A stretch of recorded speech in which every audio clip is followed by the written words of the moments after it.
Ingat cerita itu beberapa tahun yang lalu. Apakah Ambiga tidak boleh kita anggap pendahaka kepada Duli Yang Maha Mulia Yang di-Pertuan Agong dan hukum gantung kepada dia? Ada. Saya rasa itu adalah satu kenyataan yang tidak harus keluar daripada seorang ahli parlimen, kerana mahu seorang dihukum gantung tanpa due process of the law.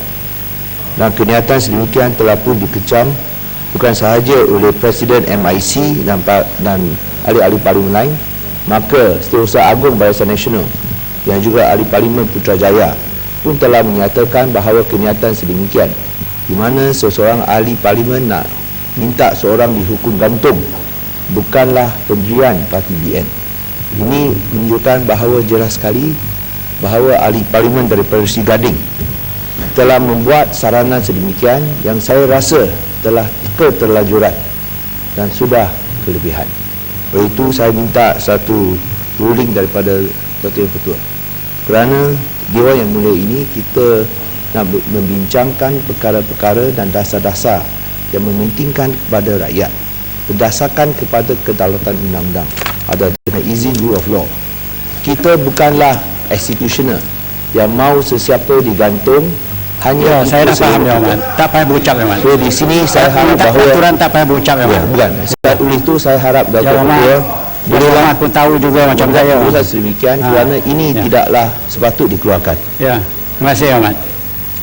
Jadi saya berharap satu perkara lah. Kalau saya buat satu keputusan, saya minta dia jangan dipolitikkan sangatlah. Keputusan saya berlandaskan apa yang saya dapati, ya, dan berlandaskan apa yang tertulis dalam Hansard ini. Dalam Hansard ini memang jelas disebut, saya boleh baca semula, ya.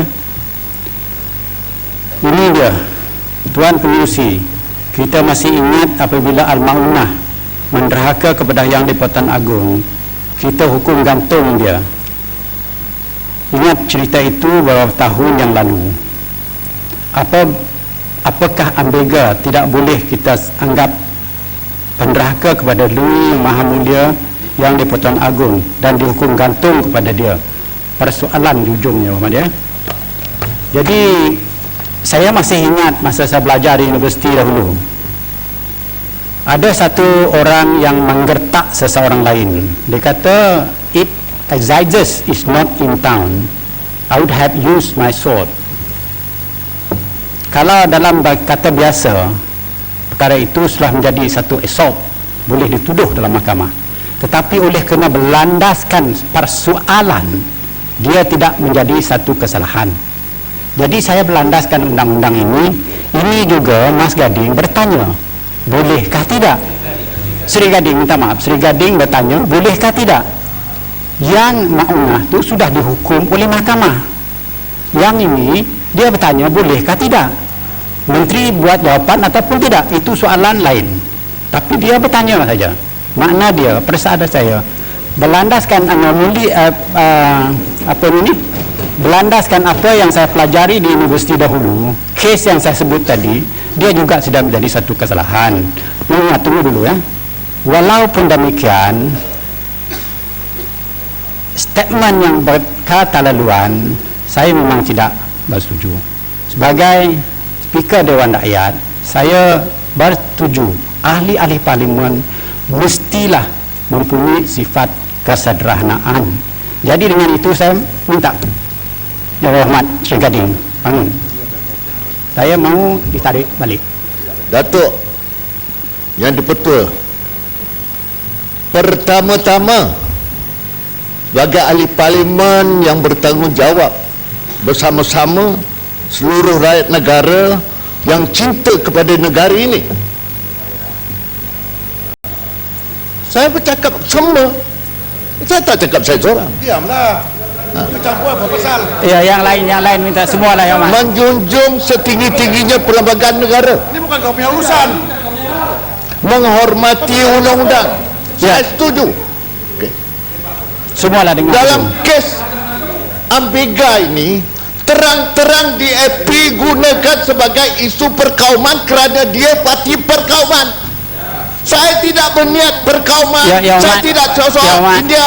Saya tak sebut India. Saya tak sebut Hindu. Saya sebut keselamatan negara. Tapi DAP yang ketadusan sokongan daripada orang India coba nak mengaitkan isu ini untuk politik kepentingan mereka. Ini saja masalahnya. Dia diputar belitkan oleh DAP. Ketuanya ada di sini. Pakar putar belit yang nak merosakkan hubungan saya dengan orang India. Saya tak ada. Saya hormati orang India. Orang India sebagai pengundi saya pergi sekolah India, bantuan, saya hormat persahabatan dengan India. Saya tak ada apa-apa. Putar belit. Dan inilah yang menyebabkan setengah-setengah orang India yang tak faham putar belit DAP terperangkap. Sebenarnya isu saya kalau baca, saya baca Datuk itu kata bertanya apakah bahasa Melayu, dia tak faham bahasa Melayu. Apakah bukan ni maknanya masih tanda soal. Saya mula menuduh dia salah. Cuma apakah? Jadi kalau al-mauna dahaka pada agung, hukumnya gantung. Apakah Amiga ini seperti pendaka agung? Kalau tidaklah hukuman itu tak berlangsung. Macam juga orang bawa dadah. Kalau dia bawa dadah, hukum gantung. Kalau dia tak bawa, tak adalah. Inilah dia yang saya maksudkan. Tapi putar belit DAP dia jahat nanti. Parti perkauman. Tak apa yang parti perkauman. Saya depan dekat ini betul. Soal kampung Buah Pala, Pulau Pinang. Buah Pala, Pulau Pinang. Dia telah pun rasa kehilangan sokongan orang India. Inilah coba nak mempengaruhi orang India supaya benci barisan dia. Datuk M betul. Saya seorang rakyat yang ada disiplin. Parti saya parti yang berdisiplin. Dan berhubungan kenyataan itu, saya kalau ianya menyinggung perasaan rakan-rakan saya orang India, menyinggung perasaan pemimpin-pemimpin MRC, PPP, dan dalam menghormati semangat persepahaman dalam barisan yang sedang, saya menarik balik semua kenyataan saya 26 hari bulan yang lalu. Sekian, terima kasih.